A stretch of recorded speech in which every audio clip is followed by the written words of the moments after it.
Welcome, everyone, to the C-Suite Sales and Marketing Perspectives podcast. I'm Steve McDonald, your host.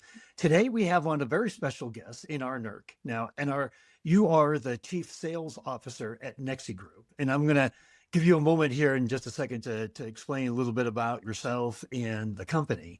But we're going to be talking today about something that is a topic that should be number one on all of our minds as B2B go-to-market strategists, right? How to get customers to come to you. And the secret sauce that you're going to talk about today is building trust. And this is the thing that you and I were talking about before. There is so much distrust that is happening in the industry today, to the point that the last Edelman LinkedIn, trust barometer said that 61% of respondents all over the world said that they thought that business leaders were being intentionally misleading to them.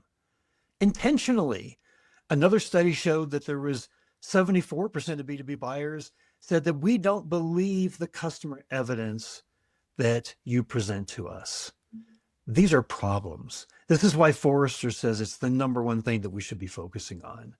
So I'm excited. I'm very excited for our conversation today. But before we get started, I'd love to have you be able to just explain for a moment or two here a little bit more about your background. Absolutely. Thank you very much, Steve, for this interesting opportunity to have a time with you and have a short conversation to give background about trust sales and also the payment sector. So if you look at the Nexi Group, this is one of the largest payment service provider in Europe. And working from Nets Estonia, this is more like a total company. And what we are providing them the processing services, the issuing services, acquiring services for different financial institutions as neobanks, as fintechs.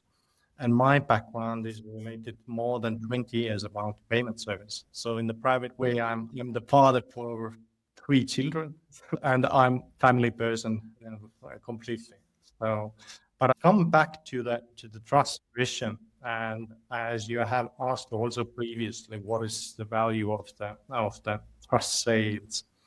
I think the most important to all the different clients is that they will find the solution and the answers to their questions, because there are a lot of different opportunities. There are a lot of different service providers in the market, but customers really don't know what's the right way to go.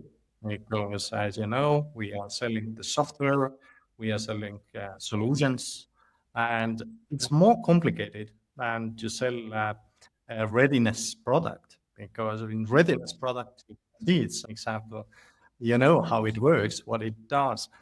But regarding software, you are selling something what is not ready yet. You need to integrate, you need to implement. So you need to test, you need to build the trust. And this is something what you need to do previously to give the understanding and visual of the product, what's going to be there at the end of the day when the customer is going to launch the product. And this is more complicated, but I believe that the positive thing is that I need to change my mind in the level where my customers are, that we are speaking the same language, we understand each other, we understand and listening what customers would like to do, and what are the technical opportunities, what are the functional opportunities, how we can support customers on the business perspective.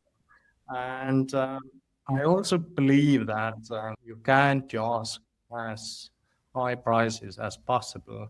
You need to look if this business case going to survive at the end of the day. Your customer going to be satisfied when they going to go live and they would like to sell their product to their end customers. There's a lot to unpack in what you just said there. What I'm going to do is, we all have an unstated goal, and that unstated goal is to have customers come to us.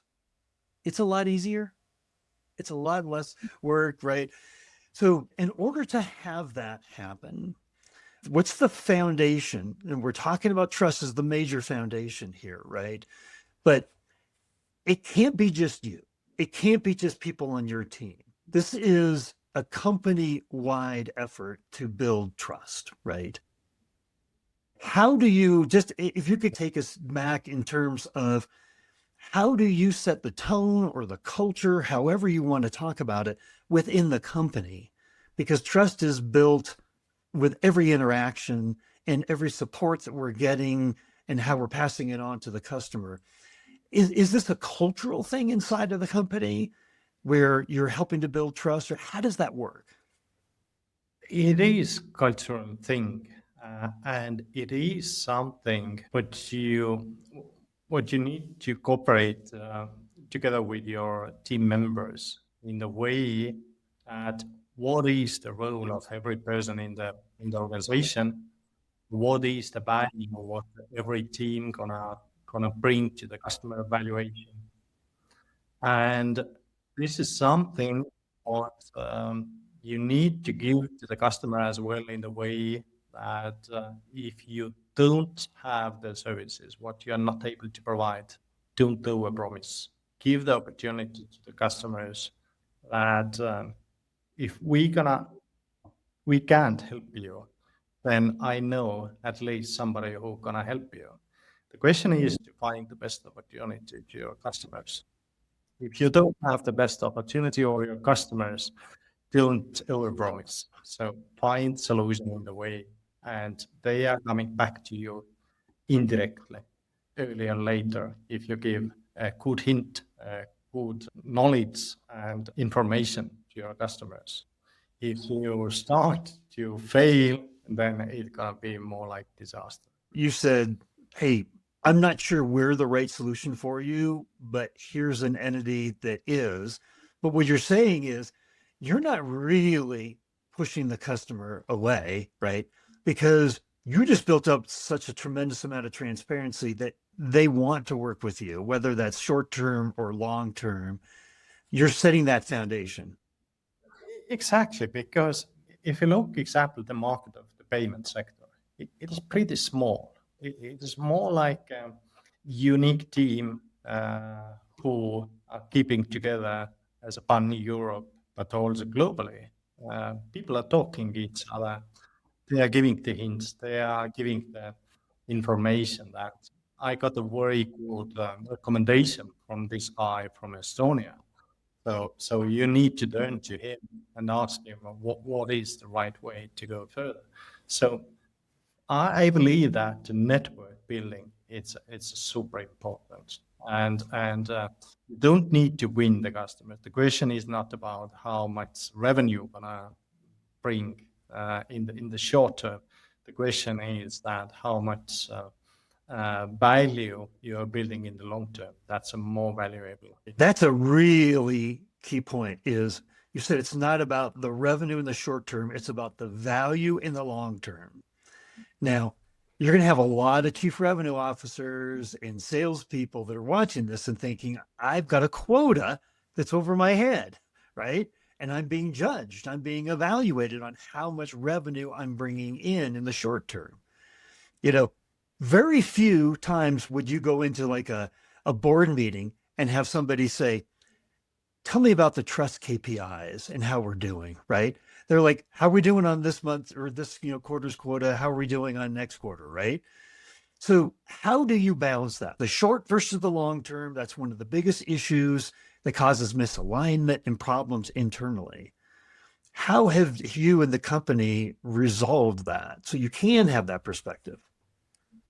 Absolutely, we have the same KPIs. We have the targets what we need to fill annual basis, quarterly basis. Uh, the thing what we are doing, we are looking also organizational part at what we are able to do in the short term, what we are able to do in the long term. It means that sales in the team is only one part. We have also the implementation team, we have onboarding team, we have testing team, we have launching team, we have trainings to the customers.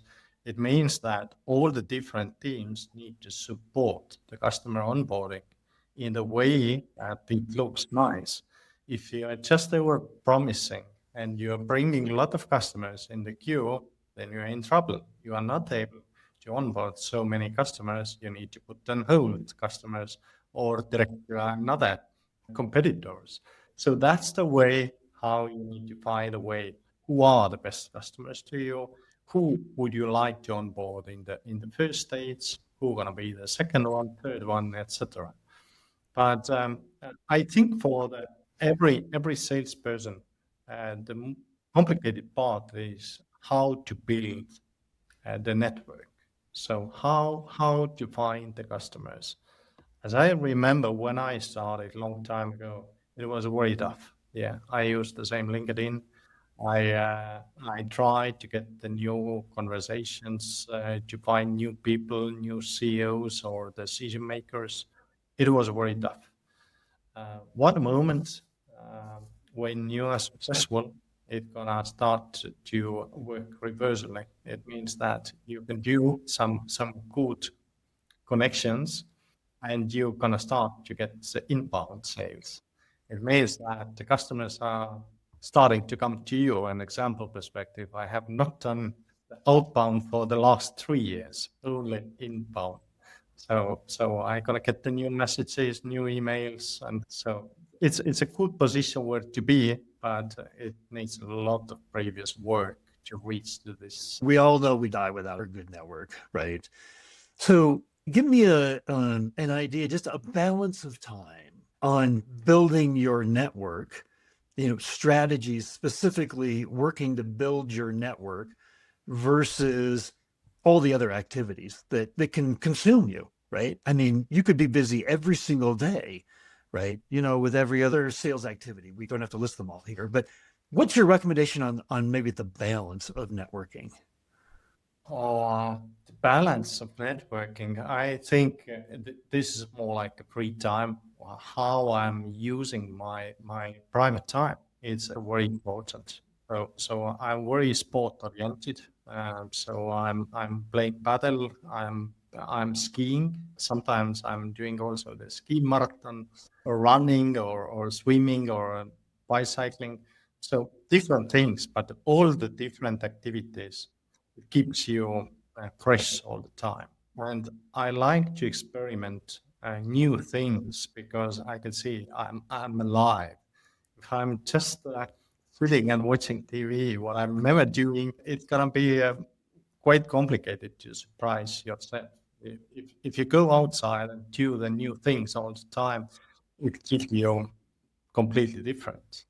So that's why I'm also taking part of the military now. So I have the military courses in this summer, just for the purpose to learn something new, how to get them medical education, how to survive in the forest.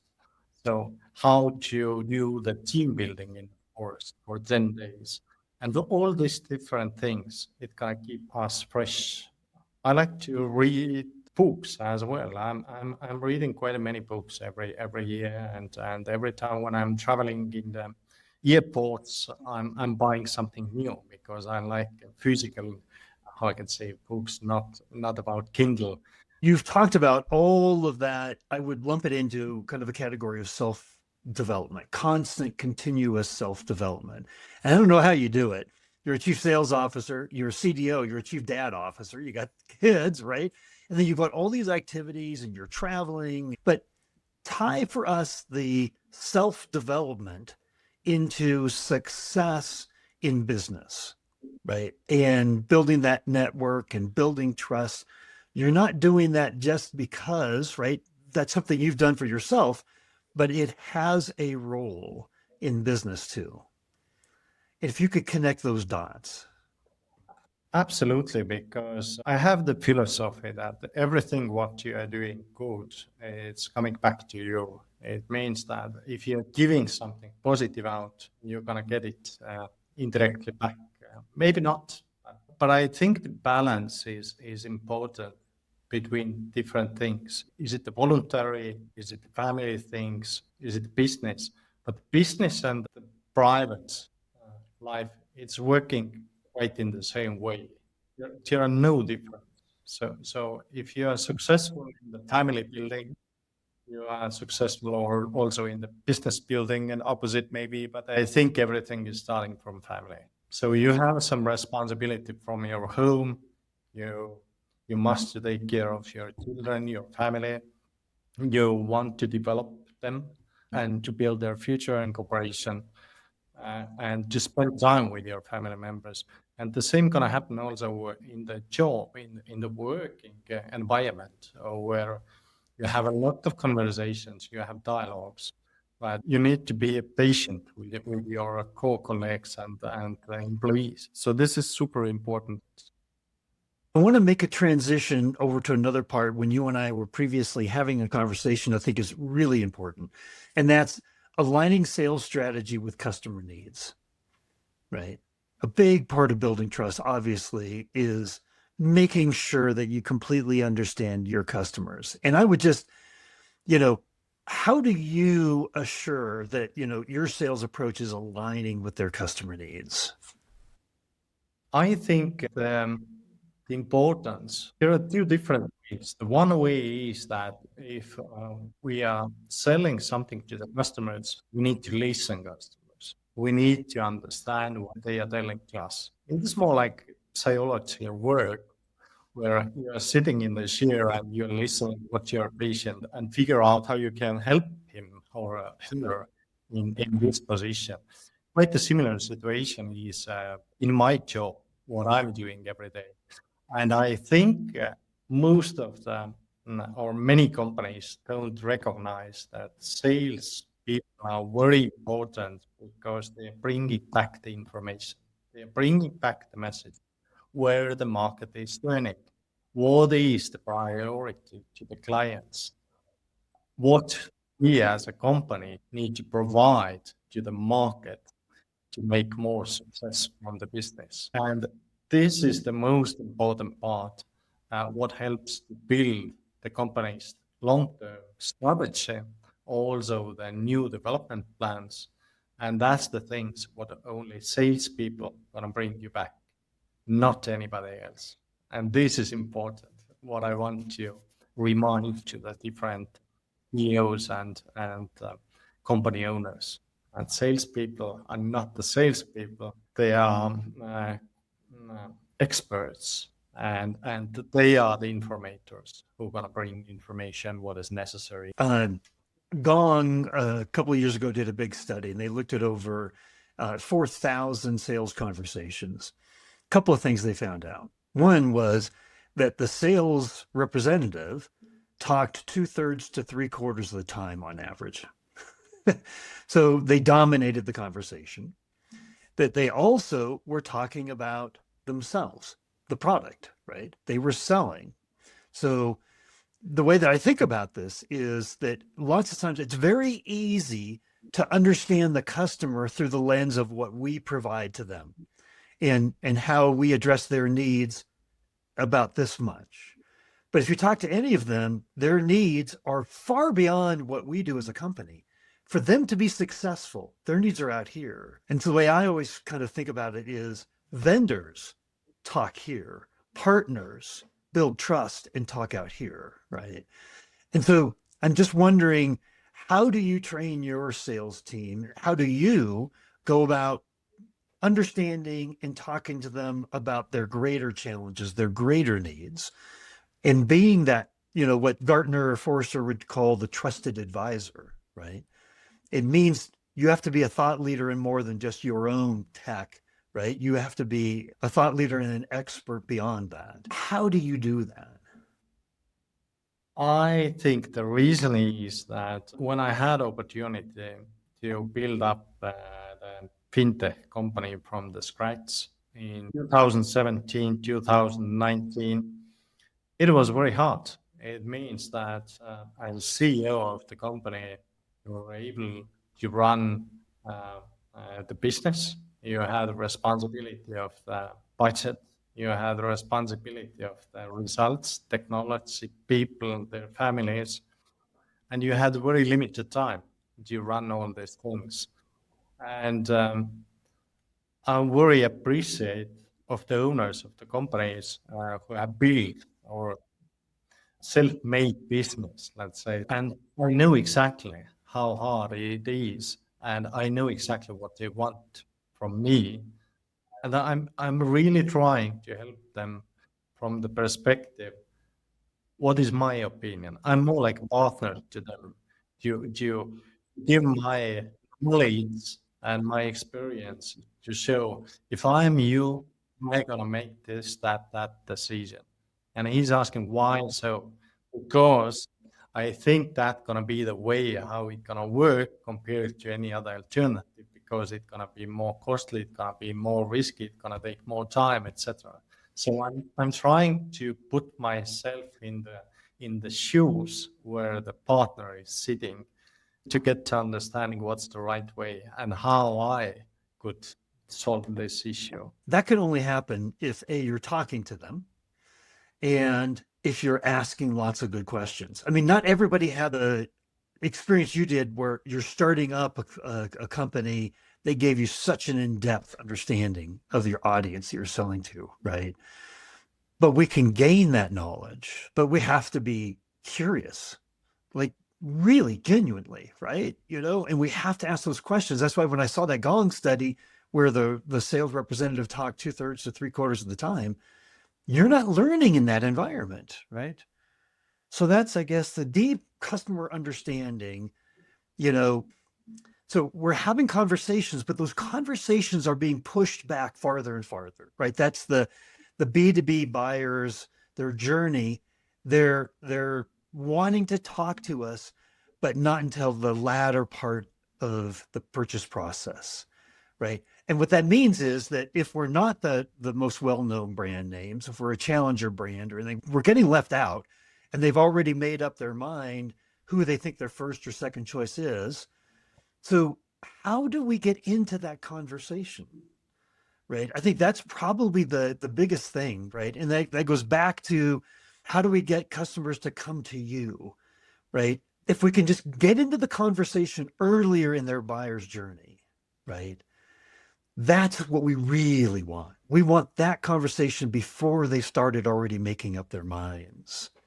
And so I think that's kind of the overall conclusion here is, like, how do we actually do that?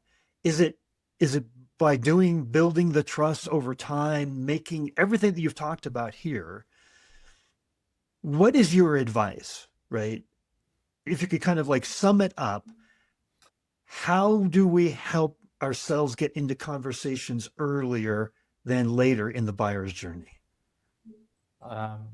We are learning all the time.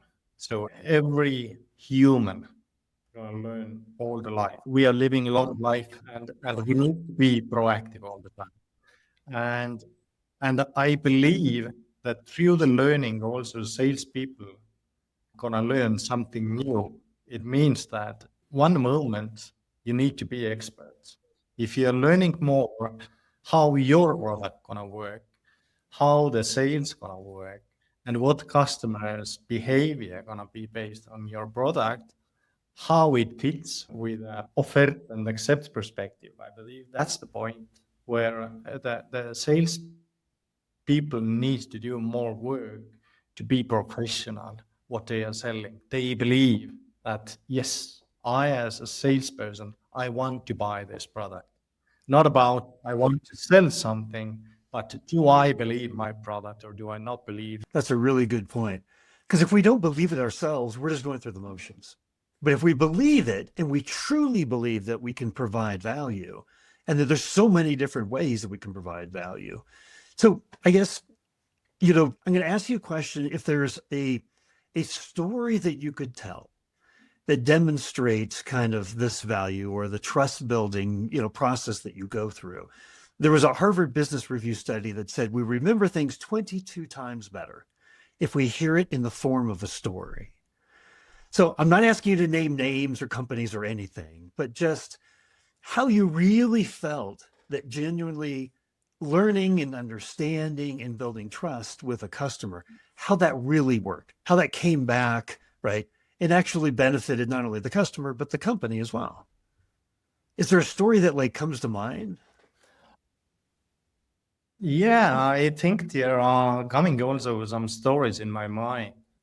One story is related with one payment service or payment product, let's say so. What has been traditionally as closed loop model, that in a way that you can use in limited places your product. And I remember it was a few years ago. We did a lot of conversation with one potential new client and to find a way that bring the customer to the open loop, that the card product gonna work everywhere in the world. And it was long conversation about the things, what is a pros and cons, and what is positive, negative part of the product to go to the open loop. But one moment they did the see, and it changed the value proposition to the company quite a lot, and that was also more like a market standard. And that's the things what we are trying to build, to do more like philosophical brainstorming sometime, or more financial brainstorming or technical brainstorming, to ways what makes sense to customer, to make this um, conceptual decision to go on another angle, what completely changed the business and the world.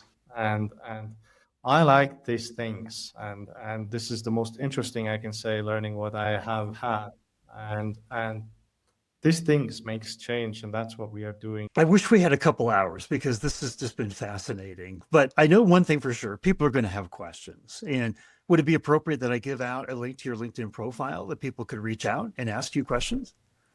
Absolutely, you are welcome. So I'm happy to answer to the questions, and I'm happy to help. The mission of this podcast is to bring together the C-suite from all throughout the world, B2B companies. We all have such different experiences and perspectives and insights.